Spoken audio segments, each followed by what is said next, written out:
இதுதான் விஷயமா?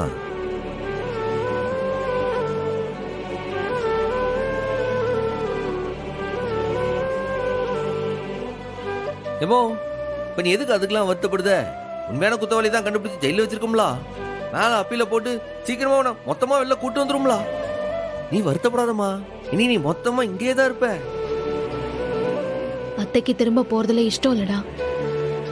அது மட்டுமா, அத்தை உன்கிட்ட ஒரு வாக்கு வாங்கினாங்கல்ல, உனக்கு ஞாபகம் இருக்கா? இல்லே, இப்ப நீ எதை சொல்லுத? அவங்க இங்க இருக்கிறப்பவே இவ கல்யாணத்தை நடத்திடணும்னு சொன்னாங்களா இல்லையா?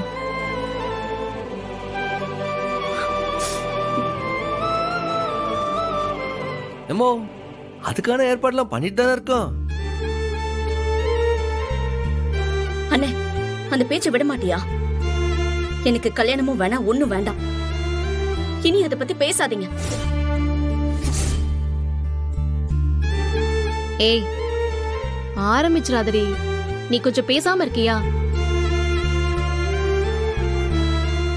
ரெண்டு பேருமே மனசால உடைஞ்சு போயிருக்காங்கடா. அவங்களுக்கு கொஞ்சமாவது மொரால் பூஸ்ட் பண்ணணும்டா. அதுக்கு ஏதாவது செய்யணும். இல்லை, இப்ப என்ன செய்யணும்? அண்ணா, நான் ஒன்னு சொல்லவா? என்னல? அப்பாவோட பிறந்த நாள் தெரியாது, ஆனா அவரு பிறந்தது தமிழ் வருஷம்னு மட்டும் தெரியும் இல்லையா? ஆமா, அது குரோதி வருஷம்லா. அதானப்பா நீ பிறந்த வருஷம். அதுக்கு என்ன? தமிழுக்கு இது குரோதி வருஷம்னு. அப்பாவுக்கு 60 வயசு ஆயிருச்சு.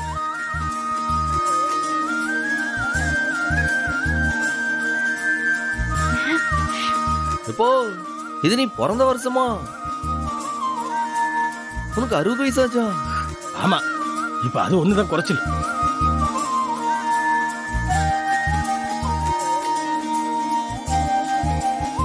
இல்லே, பிரமாதம்ல, சூப்பர்ல. இல்ல இப்ப என்ன செய்ய? அம்மா இங்கதானே இருக்கு.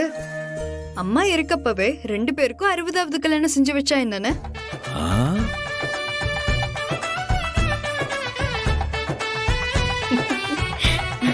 அண்ணே ப்ளீஸ்ண்ணே, உடனே ஏற்பாடு பண்ணுண்ணே.